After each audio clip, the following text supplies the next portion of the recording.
Welcome to the Black and White of It podcast, a podcast where two very different women discuss all things life. Our hope is that by discussing our different and similar perspectives on many aspects of life, people will consider viewpoints that they never thought about before. And now, here are your hosts, Donna and Amy, back with another great topic. All right, let's start the show. Welcome back to the Black and White of It podcast. We are your hosts, Donna and Amy. Today we will be talking about motivation. But before we get into our topic of the day, let's get into the quote of the week. Author Stephen R. Covey. I am not a product of my circumstances. I am a product of my decisions. This is absolutely perfect for what we will be discussing today. As you will see as we get into the episode, we really have to think about our actions and how they affect our future. So, let's get into today's episode.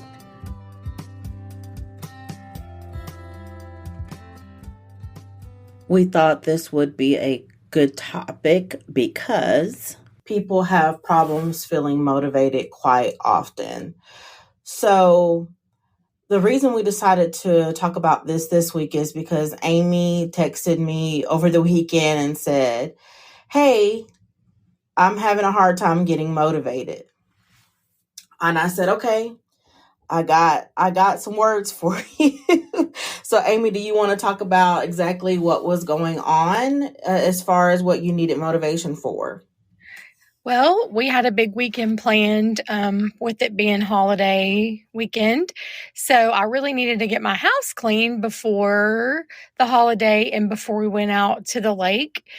And I was really struggling with I didn't really want to do it. I didn't want to mop. I didn't want to dust. I feel like I had let some things build up. So I was struggling with motivation. And I think that's when I text and look, I need a quote. I need something to get me motivated. And we actually I think I had to shower and wash my hair that day. And that's actually what I used to motivate me. That after I cleaned and did all of my housework, because I don't like to do lots of housework and toilets and things like that super clean. So we're like, okay, I can have a nice shower and rest after, my housework. And I think that's kind of what I ended up doing. So what I told Amy was, look, motivation is not a steady thing. We don't usually keep it 100% of the time.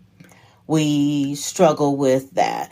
We may figure out a goal that we want to achieve. We may figure out a project we want to work on. And initially, because it's fresh and new, we are very motivated. Yes, I got this. I'm going to do this. You make a plan. Woohoo.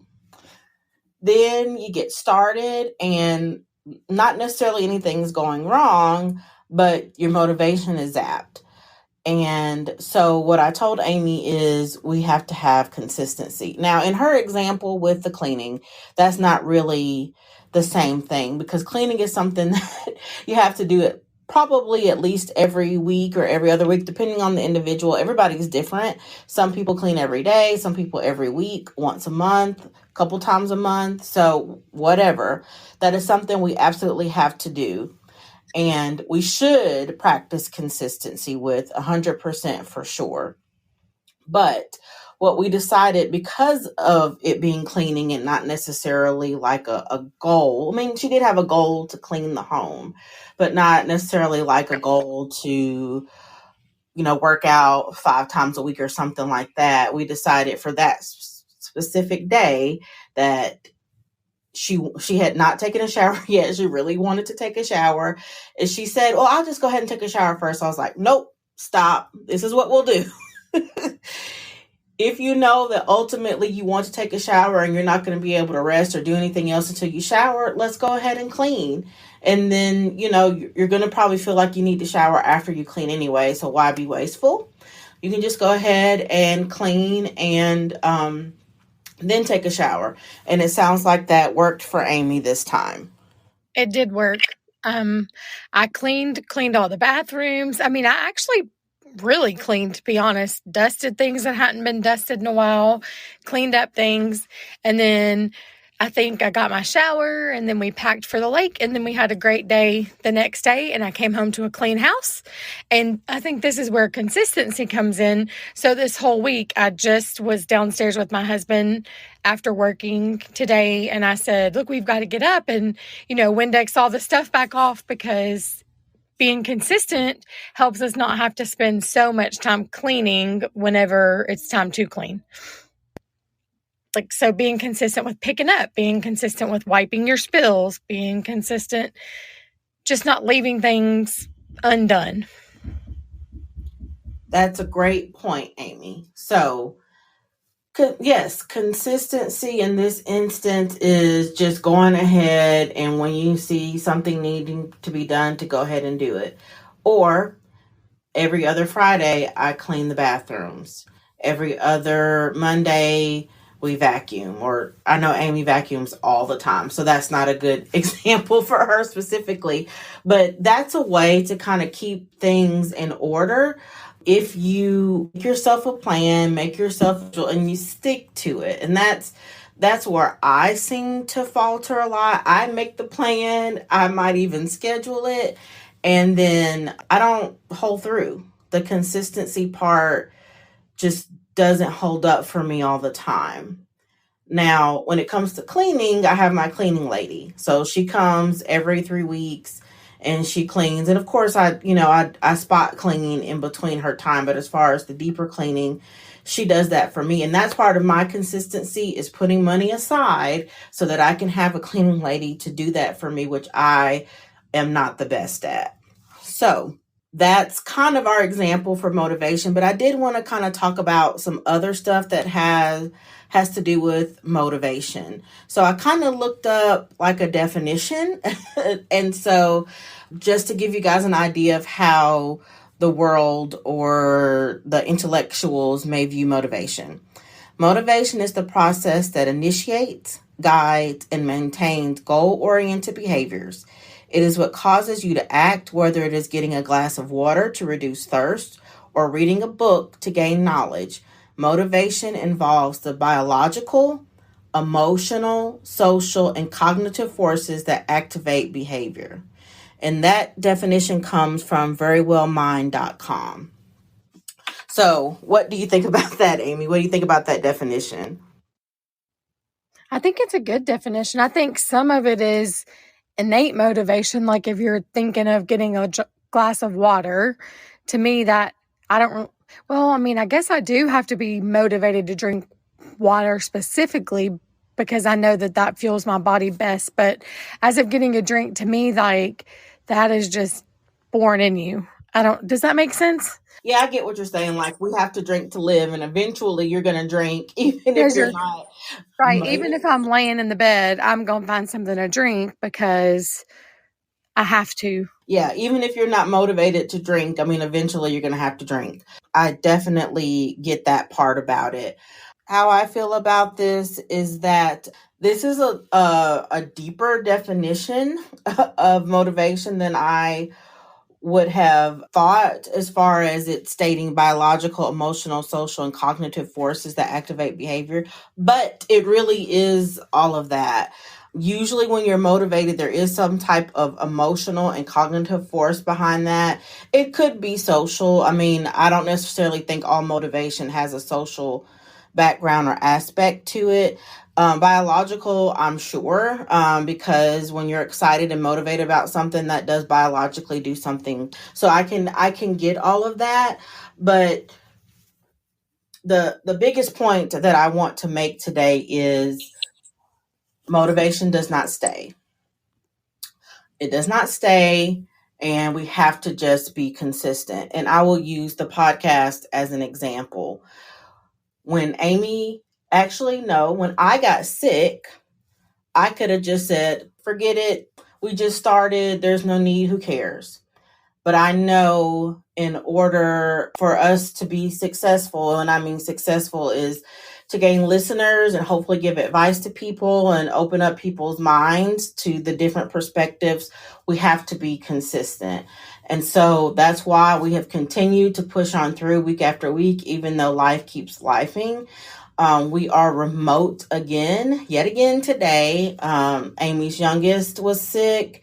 And so we're just being safe in maintaining distance another week. So hopefully next week we will be back in the same room and can record together for you guys. Again, the quality is better when we're in the same room. And then it's easier just to kind of more chit chat versus kind of using remote options. So anyway, that's kind of outside of where I was going. So you can be motivated to do a lot of things, and that might be different for each person as to what actually motivates them, the outcome of how they'll look or how they'll feel or how their home will look like if they were initially motivated to start a home project. And I know lots of people start to finish a basement and then 10 years later it's not finished. So I know a lot of people lack motivation to continue things, but we just have to be consistent. When you don't want to work out, when you don't want to eat right, consistency is what gets you across the finish line or gets you to your goals.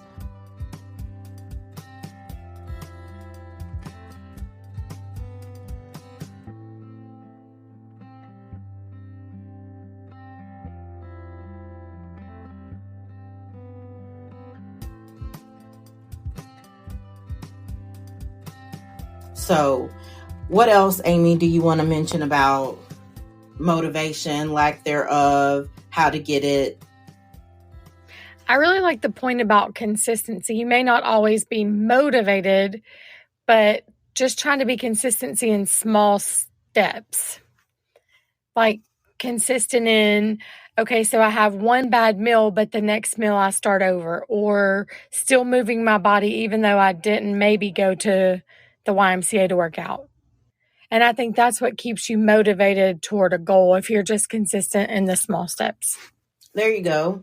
That actually brings up another point. When you are consistent, when you're unmotivated, it can re-motivate you. And I use weight loss a lot just because that is something that I have cycled through many times. But when I was my most consistent, there, of course, were days I did not want to see the gym. I didn't want to touch another piece of lean meat. I just wanted some fried chicken and a Coke. But my mental game was on. I was consistent.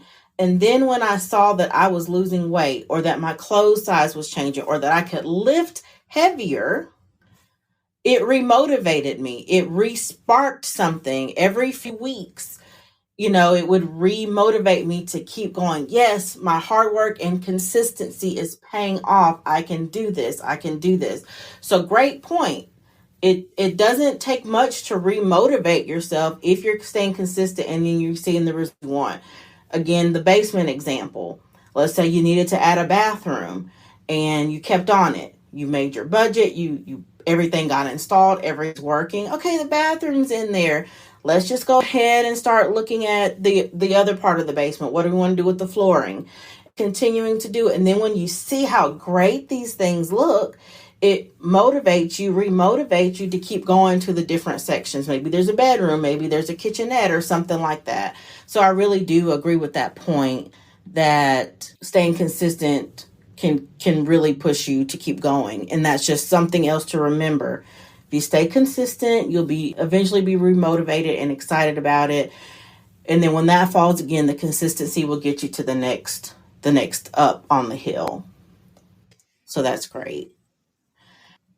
I just lastly wanted to mention goals because we've talked about goals in the past. And I think it's always good, no matter what age you are, what place in life you are, what's going on in your life. I think it's always good to have something to work towards. Me personally, I say that because we really get bogged down in routines. And if you have a goal, and you are consistent in working towards that goal, that is something to give you a little bit more of a push, a little bit more breath, make you feel a little bit more alive maybe, and keep you motivated in all things, because going to work, working out, coming home, doing stuff with your kids, volunteering, all that stuff gets to be ho-hum sometimes. So it's great to have some type of goal that you can work towards, and that can really help your mental.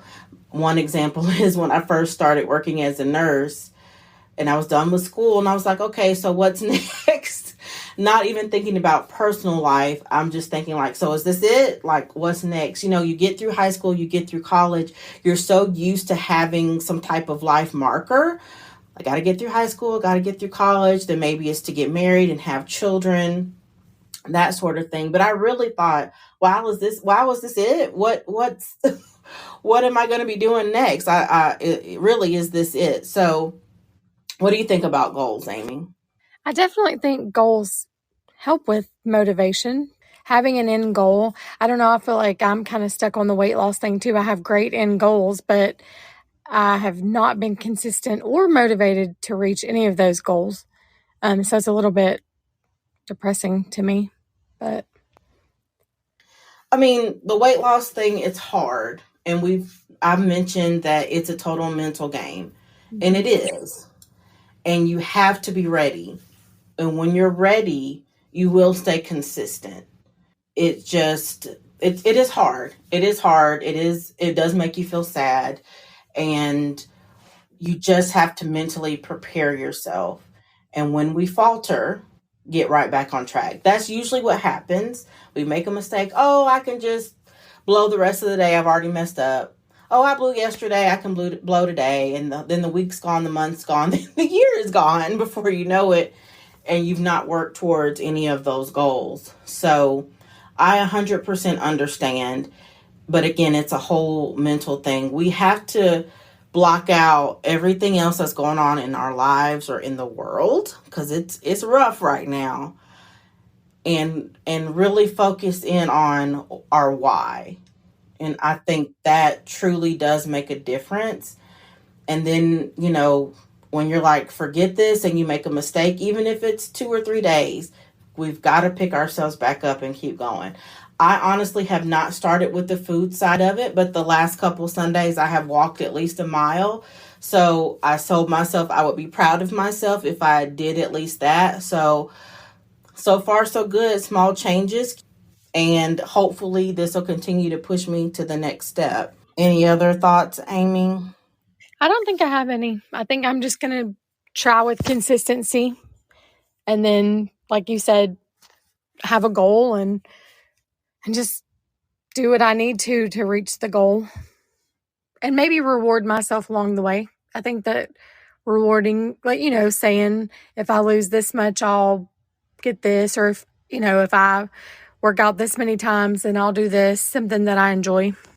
Yes, that was the other part of it. The other example I gave Amy when she was in the midst of being unmotivated was, again, weight loss as the example of, once I've lost 20 pounds, I can buy these shoes. Once I've lost 50, I can go on a trip, or whatever the case may be. So if there's something that you really, really, really want, rewards are also a good way to help you stay consistent without, giving yourself food as a reward. We have to be careful about that too, because food shouldn't be a reward.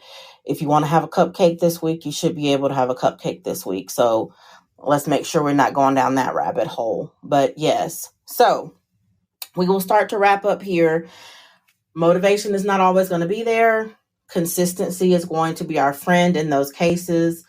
Goals are going to be our friend in these cases.